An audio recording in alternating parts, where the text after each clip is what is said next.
결혼을 준비하는 사람들에게 있어서 배우자, 어떤 배우자를 원합니까? 그런 질문들을 종종 하게 됩니다. 그럴 때 거의 대부분 1순위로 나오는 것 중에 하나가 대화가 잘 통하는 사람이었으면 좋겠습니다. 그런 얘기를 해요. 대화, 이게 굉장히 중요한 거죠. 한평생 부부로 살아야 되는데 대화가 안 된다고 한다면 굉장히 힘들죠. 그래서 선을 보고 그럴 때도 대화를 해보면 이 사람이 나랑 말이 통하는구나 그런 생각이 들면 계속 만나고 이 사람은 왠지 말이 서로 안 통한다 그러면은 포기하는 경우가 있죠. 요즘 TV 프로그램 중에서도 보면 이렇게 짝을 찾는, 결혼 대상자를 찾는 그런 프로그램들이 여러 군데서 진행되고 있는 것 같아요. 3박 4일 혹은 4박 5일 또 며칠 동안 함께 지내면서 서로 이 사람 저 사람 대화를 하면서 자기의 결혼 대상자 또 자기하고 짝이 될 사람이 누군가 이런 것을 이렇게 찾아서 결정하는 그런 프로그램들. 그 짧은 시간 동안 대화를 하면서 자기하고 이 코드가 맞는 그런 사람들을 이렇게 찾게 되는 거죠. 하나님과 우리와도 마찬가지죠. 사람들 관계 속에서도 대화가 통하느냐 이게 굉장히 중요하다고 한다면 하나님과 우리와의 관계 속에서도 이 대화는 굉장히 중요합니다. 대화는 이 쌍방이 하는 거잖아요, 그죠? 나 혼자 일방적으로 얘기하는 거 그거 아니잖아요. 옛날 아버지들은 어머니하고 이게 대화가 안 되죠. 그러니까 일방적이죠, 그죠? 옛날 어르신들은 일방적이요. 자녀들하고도 대화가 안 되죠. 그냥 일방적이에요, 그죠? 그건 대화라고 하는 게 아니죠. 서로가 쌍방이 오고 가는 것 이게 이제 대화잖아요, 그죠? 하나님과 우리와의 관계 속에서 하나님도 우리하고 대화하기를 원하시고 또 우리도 하나님과 대화하기를 원하고 있어요. 그래서 하나님은 우리하고 대화하기 위해서 선지자를 보내죠. 그 선지자를 통해서 사람들과 대화하기를 원했어요. 또 신약에 와서는 사도들을 통해서 하나님이 우리와 대화하기를 원하고 있어요. 그리고 여러 사람들을 통해서 성경을 기록하고 그 성경을 통해서 우리와 대화하기를 원하고 계시는 거예요. 그런 의미에서 우리가 하나님과 대화를 한다. 이것은 신앙인에게 있어서 굉장히 중요한 복 중에 하나죠. 내가 이분과 대화를 나눴다. 이 높은 사람과 대화를 나눴다. 또 유명한 사람하고 내가 대화를 나눴다. 그것이 이제 우리의 자랑거리이기도 하지 않습니까? 그런데 하나님과 대화했다. 이것은 이 세상에 어떤 사람과 대화한 것보다 굉장히 중요한 의미가 있는 거죠. 요나는 이스라엘의 원수였던 아수르의 수도 니느웨의 심판을 선포하는 것 이게 정말로 내키지 않았죠. 하나님께서는 요나에게 그 사명을 주셨지만 요나는 너무나 하기 싫은 거예요. 오죽했으면 도망갔을까요, 그죠? 도망가다가 폭풍을 만나게 되고 그 폭풍이 요나 자신 때문에 온 것임을 알고 나를 들어 바다에 던지라. 그래서 바다에 던져졌는데 하나님의 은혜로 물고기가 요나를 삼키고 그 물고기 뱃속에서 3일 동안 있다가 다시 토해냈는데 결국은 어느 땅이에요? 다시스에 하나님의 명령을 수행하기 위한 그런 일들을 하나님께서 계속해서 시키고 있는 모습을 보게 됐죠. 억지로 하나님의 사명을 감당하는 이 요나의 모습. 그래서 성경에 보니까 이 니느웨라는 도시가 적어도 3일 동안은 걸어 다녀야 온 동네를 다 다닐 수 있는 그런 거리. 꽤 큰 거죠. 3일 동안 걸어야 되는 도시니까 크잖아요. 그런데 요나는 3일 길을 걷지 않고 어떻게 해요? 하루만 걸으면서 이제 40일 있으면 너희가 멸망한다. 회개하라. 아주 그냥 형식적으로 전했죠. 그런데 정말 놀라운 일이 일어나지 않았습니까? 자, 요나서 3장 3절에서 4절. 어제의 본문 요나 3장 3절에서 4절 말씀 우리 같이 한번 읽어보겠습니다. 요나가 여호와의 말씀대로 일어나서 니느웨로 가니라. 니느웨는 사흘 동안 걸을 만큼 하나님 앞에 큰 성읍이었더라.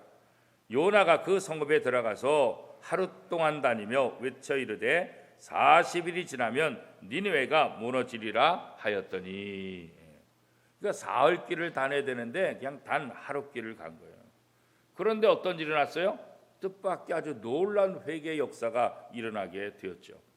그리고 왕이 베옷을 입고 백성들뿐만 아니라 가축까지도 다 베옷을 입히고 우리의 모든 죄를 빨리 고백하라. 그래서 왕부터 백성들, 가축까지도 전체 회개 운동이 일어나게 되죠. 우리가 이렇게 하면 하나님께서 우리에게 이 심판을 면하지 않겠느냐, 그런 소망을 가지고 회개 운동이 일어났고, 결국 하나님께서 니느웨를 심판하시겠다 하는 것들이 거둬들여지는 그런 결과를 갖게 되죠. 자, 이런 모습을 지켜보고 있던 요나가 더 기분 나쁜 거예요. 저 니느웨, 우리 민족의 원수, 저 니느웨는 하나님의 심판을 받아 멸망받아야 되는데 아니 어쩌자고 저들이 구원을 받냐고요. 말도 안 되잖아요. 이런 모습을 지켜보면서 화가 나고 불평하고 너무나 싫은 모습을 가지면서 하나님 앞에 항의까지 하죠. 오늘 본문 요나서 4장 2절 3절, 요나 4장 2절 3절 말씀 우리 같이 한번 읽어보겠습니다. 여호와께 기도하여 이르되 여호와여, 내가 고국에 있을 때에 이러하겠다고 말씀하지 아니하였나이까? 그러므로 내가 빨리 다시스로 도망하였사오니 주께서는 은혜로우시며 자비로우시며 노하기를 더디하시며 인애가 크시사 뜻을 돌이켜 재앙을 내리지 아니하시는 하나님이신 줄을 내가 알았음이니이다. 여호와여, 오라건대 이제 내 생명을 거두어 가소서. 사는 것보다 죽는 것이 내게 나음이니이다. 너무 화가 나서 성을 내면서 하나님 앞에 지금 얘기하고 있는 거죠. 한마디로 요약하면 어떤 것입니까? 하나님, 내 이럴 줄 알았습니다. 하나님의 사랑, 하나님의 자비, 그것 때문에 이 니느웨 성을 멸망하지 않고 이 니느웨 성을 사실 줄 내 진작 알았습니다. 그래서 내가 도망친 거 아닙니까? 그래서 내가 니느웨로 가지 않고 다시스까지 도망한 이유가 바로 하나님께서 이렇게 하실까 봐 그렇습니다. 하나님, 원하건대 내 생명을 가져가세요. 자, 요나가 이렇게 말하는 게 이게 이해가 될까요? 물론 인간적인 입장에서 이 아스루가 어떤 나라인지 알기 때문에 이스라엘을 그렇게 괴롭히고 이스라엘을 힘들게 했고 이스라엘을 너무나 괴롭혔던 나라이기 때문에 인간적으로 그런 생각이 들 수 있겠죠. 하나님, 내 그럴 줄 알았습니다. 그러니까 내가 도망치지 않았습니까? 그러니까 이 요나는 이미 이 복음을 전해서 심판을 전해서 이 니느웨 사람들이 구원받을 것을 안 거예요. 그러니까 그거 싫은 거예요. 그거 싫은 거예요. 하나님께서 날 보고 가서 회개하라 그러면 저들이 회개할 텐데 저들이 용서받는 거 아니 내 두 눈을 어떻게 봐요. 저 인간들이 어떤 인간들인데 우리 민족을 어떻게 괴롭혔는데 저 아수르 사람들 때문에 우리가 얼마나 고생당했는데 저들이 멸망당하지 않고 고통당하지 않고 하나님의 사랑으로 구원받는 거 내 눈으로 못 봅니다. 그런 말씀 아니겠어요? 그렇죠? 물론 우리 인간이 하나님의 뜻을 이해하기가 참 쉽진 않죠. 그래서 어떤 때는 화가 나고 하나님을 원망할 때도 있죠. 그러나 중요한 것은 내 감정이나 환경 이게 중요한 것이 아니라 하나님의 뜻, 하나님의 계획이 무엇인가 아는 것 이게 굉장히 중요한 거예요. 그래서 성도들은 하나님과 대화를 해야 된다. 하나님과 대화하는 게 뭐예요? 기도하는 거죠. 하나님의 말씀을 읽는 거죠. 그렇죠? 기도는 하나님과의 대화잖아요. 말씀을 읽는 것도 뭐예요? 하나님과 대화하는 거죠. 하나님께서 우리에게 어떻게 말씀하시는가. 그래서 우리는 성경을 읽어야 되고 그 다음에 그 성경을 근거로 해서 하나님께 기도하는 거예요. 이게 성도들이 하나님과 대화하는 데 있어서 굉장히 중요한 것이죠. 자, 요나가 니느웨 성 동쪽에 앉아서 초막을 짓고 이 성에 도대체 무슨 일이 일어나는가 지켜보고 있었어요. 그죠? 요나 4장 5절 말씀 같이 한번 읽어보겠습니다. 시작. 요나가 성읍에서 나가서 그 성읍 동쪽에 앉아 거기서 자기를 위하여 초막을 짓고 그 성읍에 무슨 일이 일어나는가를 보려고 그 그늘 아래에 앉았더라. 요나가 도대체 어떤 일이 일어날까, 요거 멸망당하지 않을까, 그런 생각을 하면서 이 니느웨 한쪽에 가가지고 구석에서 이 니느웨를 지켜보고 있었다, 그런 거죠. 어떻게 보면 지금 하나님 앞에 요나가 1인 시위라는 1인 시위. 저 여의도 국회를 가다 보면 국회 정문 앞에 1인 시위 하시는 분들이 많아요. 보니까 오갈 때마다 다양한 분들이 다양한 목소리를 가지고 피켓을 들고 1인 시위를 계속해서 하시더라고요. 왜 1인 시위를 할까요? 자기의 요구가 들어지지 않으니까, 억울하니까. 그 억울함을 표현하는 거죠. 지금 요나가 너무 화가 나는 거예요. 저 니느웨 백성들 멸망당해야 되는데 저들이 멸망당하지 않고 저들을 용서하시는 하나님의 모습을 보니까 내 이럴 줄 알았어. 하나님 이게 말이 됩니까? 그리고 지금 하나님 앞에 피켓 들고 1인 시위하는 것처럼 지금 성에서 지켜보는 거예요.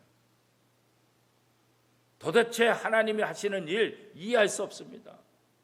하나님 왜 이런 일을 하십니까? 하나님에게 원망, 불평하고 있는 거죠. 요나가 성을 지켜보는 그 가운데 얼마나 뜨거운지, 그죠? 그런데 하나님께서 박넝쿨을 준비하셔서 이 요나가 박넝쿨 그늘에 할 수 있도록. 그러니까 요나가 얼마나 또 좋은지 몰라, 기분이 좋은지 몰라. 하나님이 또 나를 이렇게 생각하시는구나. 이 무더위 속에서 나를 이렇게 보호하시는구나. 그래서 박넝쿨을 주시니까 이거 요나가 굉장히 기뻐하는 그런 모습들. 그런데 하나님께서 요나에게 박넝쿨을 주신 것은 요나가 뜨거운 데 있으니까 시원하게 하려고 하는 그것 때문에 그런 것이냐? 그렇지 않았죠. 하나님의 또 다른 계획이 있습니다. 이 박넝쿨을 통한 하나님의 교훈이 있던 거죠. 박넝쿨로 인해서 시원하게 그늘을 가리고, 그죠? 그러니까 이스라엘 지역, 팔레스타인 지역 가게 되면 이게 햇빛이 너무 뜨거우니까 낮에는 이 길거리 돌아다니는 게 너무 힘드니까, 그죠? 그런데 그늘만 들어가면 시원해요. 왜? 습도가 거의 없어가지고. 우리나라는 그늘 들어가도 그냥 찝찝해. 그냥 끈적끈적하고 있잖아요. 왜? 습도가 있어서. 근데 이 지역은 습도가 없으니까 그렇게 뜨겁다 할지라도 그늘 속에만 들어가면 그냥 시원하다고. 그러니까 박넝쿨로 이 요나를 덮어주니까 요나가 시원함을 느끼게 되는 거죠. 그런데 박넝쿨을 통해서 하나님께서 주시고자 하는 교훈은 뭐예요? 요나의 생각대로 하나님께서 니느웨를 심판하는 것이 아니라 오히려 벌레를 통해서 박넝쿨을 갉아먹게 만들었잖아요. 박넝쿨을 갉아먹으니까 어떻게 해요? 그늘이 점점 없어지는 거죠. 요나가 하나님 앞에 말하죠. 또 화가 난 거예요. 아니 박넝쿨을 주셔가지고 좋았는데 이 박넝쿨을 또 걷어가시면 내가 어떻게 합니까? 자, 9절, 10절, 11절 같이 한번 읽어보겠습니다. 9절, 10절, 11절 요나 4장 9절부터 11절까지 시작.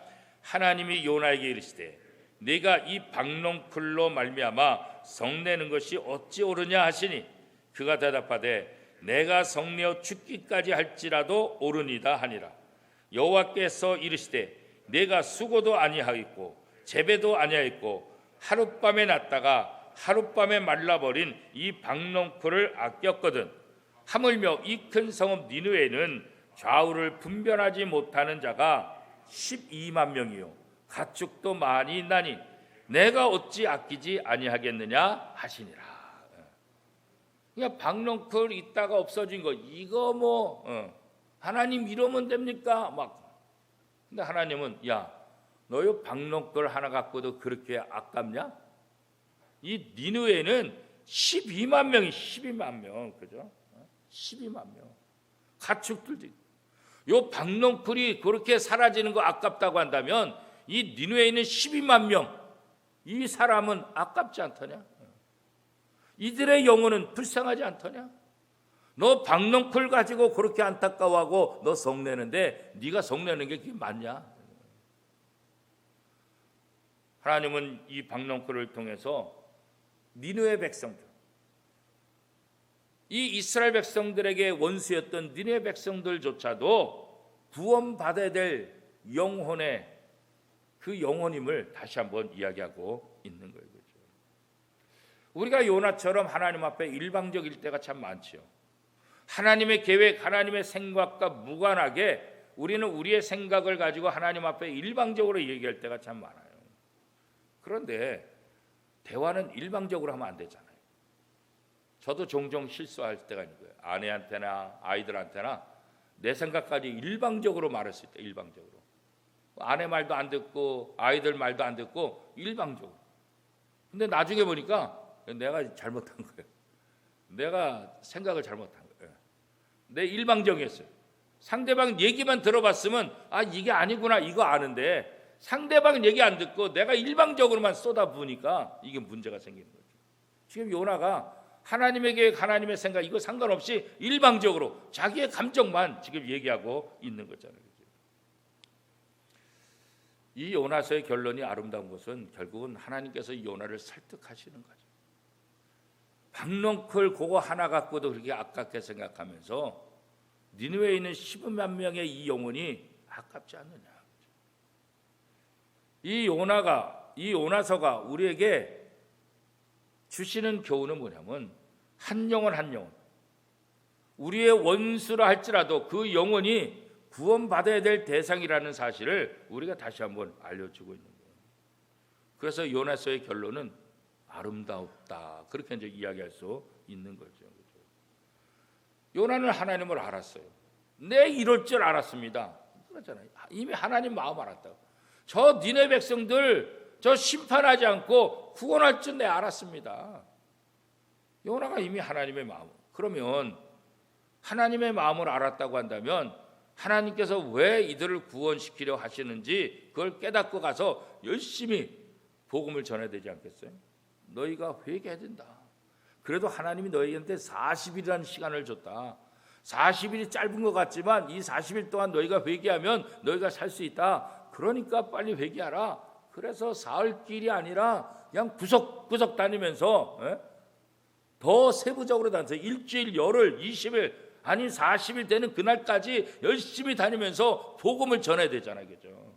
왜? 하나님의 마음이 뭐예요? 한 영혼에도 구원받게 하는 것. 그게 하나님의 마음인 것을 안다고 한다면. 그런데 요나는 하나님을 알면서도 하나님의 뜻대로 순종하지 않은 거예요. 하나님은 요나도 사랑하시고 이스라엘 백성도 사랑하시고 이스라엘 원수인 이 아스로 도시 니느웨 사람도 사랑하시는 거예요. 그렇죠? 오늘 우리도 마찬가지죠. 나도 사랑하고 나하고 관계가 안 좋은 그 사람도 사랑하고 저 일본 사람도 사랑하고 저 북한 사람도 사랑하고 하나님은 나를 사랑하신 것처럼 이 땅의 모든 사람들이 누구든지 회개하고 하나님 앞에 돌아와서 구원받기를 원하고 있는 거예요. 이게 하나님의 계획이에요. 이게 하나님의 사랑이라고. 그래서 하나님은 요나를 설득하는 거예요. 야, 너희 박농쿨 하나도 그렇게 아까워하면서 이들의 영혼이 불쌍하지 않냐? 물론 하나님이 요나한테 일방적으로 말할 수 있어요. 야 이놈아, 너 아직도 정신 못 차리나? 너 물고기 뱃속에 들어갔던 거 기억 안 나? 너 다시 물고기 뱃속에 한번 들어가 볼 테요? 너 다시 한번 바다에 던져 버릴까? 뭐 하나님께서 이렇게 막 협박할 수도 있겠지. 그런데 하나님이 그렇게 하지 않고 요나를 설득하시고 하나님이 성경을 통해서 우리에게 대화하시고 우리를 설득하시고 우리하고 대화 나누기를 원하시고 이게 다른 신들과 차이점이죠. 다른 신들은 일방적이에요. 다른 신들은 자기를 믿는 사람들이 자기를 존경하고 우러러보고 그렇잖아요. 근데 하나님은 우리를 일방적으로 대하지 않으세요. 우리와 대화하기를 원합니다. 우리와 대화하기 위해서 자신이 인간의 몸을 입고 이 땅에 내려오셨어요. 자기 자신을 다 내어주셨어요. 세상에 어떤 신이, 어떤 민족의 신이 하나님처럼 낮아지면서 자신의 백성과 대화하기를 원하고 설득하는 그런 신이 세상에 어디 있겠어요? 많은 사람들이 각자 자신의 주관과 생각에 치우쳐서 신앙생활 할 때가 많아요. 요나처럼, 유대인들처럼. 자기 주장, 자기 생각들. 그러다 보니까 잘못된 신앙관을 가질 수 있어요.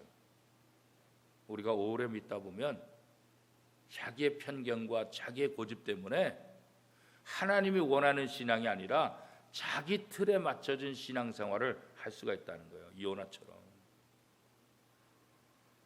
우리가 2022년을 마무리하고 2023년을 준비하면서 이거 다시 한번 생각해 보죠. 내가 지금 어디로 가고 있는 거죠? 내가 지금 하나님이 원하시는 그 길을 가고 있는가? 아니면 내가 가고 싶은 그 길을 가고 있는가? 그죠? 이 요나의 모습. 요나는 하나님이 원하시는 그 길, 니느웨로 가지 않고 타시스로 자꾸 가죠. 자기가 원하는 길로. 그죠? 신앙생활 한다는 것은 내가 원하는 길로 가는 게 아니라 하나님이 원하시는 길로 가는 것, 이게 바로 신앙생활 아니겠어요? 그렇죠? 지금까지 나는 어느 길로 가고 있었습니까? 지금까지 나는 어디로 무엇을 향해서 가고 있었습니까? 그렇죠? 이 요나서를 통해서 우리가 다시 한번 우리의 갈 길은 내가 원하는 길, 그 길이 아니라 하나님이 원하시는 길, 그 길을 가야 된다는 사실을 우리가 다시 한번 알려주는 거죠. 바다에 던져서 물고기 뱃속에 들어가서 그렇게 해서라도 다시 하나님이 원하시는 그 길을 가기를 바라시는 것, 그게 바로 하나님의 마음이라고 하죠. 우리의 편협한 신앙, 잘못된 신앙관, 여기에 갇혀서 열심히 하고 있지만 하나님과 전혀 다른 그런 길을 가고 있다고 한다면 그건 참 괴로운 거예요. 열 손가락 깨물어 아프지 않은 것이 없다, 그런 얘기 하잖아요. 그렇죠? 부모에게 귀하지 않은 자식이 어디 있겠어요. 그렇죠? 그게 바로 하나님의 마음이라는 거죠. 그래서 예수님을 이 땅에 보내신 거예요. 한 생명이라도 더 구원하기 위해서 이 땅에 보내신 거죠. 하나님에게 있어서 생명은 귀천이 없어요. 어린아이든 어른이든, 유대인이든 이방인이든, 원수든 원수가 아니든 상관이 없어요. 그렇죠? 하나님은 한 생명이라도 더 구원하기를 원하는, 오늘 나를 통해서 한 생명이라도 더 구원을 원하는, 이게 하나님의 생각이에요. 이제 코로나로 인해서 우리가 전도 열심히 하지 못했지만 다시 한번 나를 살려주신 하나님의 은혜를 기억하고 나를 통해서 한 생명이라도 더 살리고 싶어 하시는 그 하나님의 마음을 가지고 우리가 생명, 영혼을 구하는 일에 더 앞장섭니다. 영혼을 구원하는 그 길을 걸어가는 것, 그게 바로 하나님께서 원하시는 길 아니겠습니까? 여호와여 원하건대, 자기 주장과 자기 입장을 이야기하는 것이 아니라 하나님의 뜻을 따르는 거죠. 하나님이 원하시는 그 길을 걸어가는 거죠. 그게 바로 우리가 해야 될, 우리가 걸어가야 될 길입니다. 이번 새벽기도를 통해 다시 한번 요나를 통해서 우리에게 주시는 교훈을 마음속에 깊이 새기고, 내가 지금 어디로 가고 있는가? 내가 지금 하나님의 뜻대로 살고 있는가? 아니면 내 욕심을 가지고 있는가? 이것을 분별하면서 하나님이 기뻐하시는 온전한 신앙의 길을 걸어가는 저와 여러분의 삶이 될 수 있기를 축복합니다.